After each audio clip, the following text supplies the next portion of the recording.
In this video I will discuss about bedtime routine, how to sleep like a baby. Hey there, sleep enthusiasts! Today, we're diving into the magical world of the bedtime routine that'll help you sleep like a baby.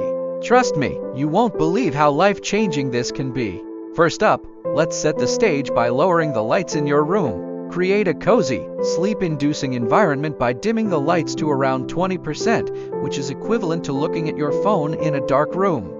Next, it's time to unwind with some self-care. Spend some quality time with yourself and your favorite person. Yes, I'm talking about your bed. Settle in and get comfortable. Remember, it's crucial to find your perfect position for sleeping. Mine is on my back with a pillow under my knees. Now, here comes the fun part. Set a specific time for when you plan to fall asleep.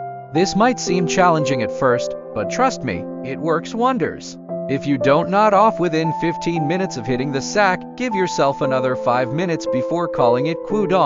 Get up, leave your room, and hit the snooze button on your alarm clock. Make sure to lower the brightness of your phone screen to 20% as well. After rejoining your beloved bedtime squad and turning off all lights in your room except for one if you need it for safety or convenience reasons, snuggle back into bed once more and tell yourself good night one more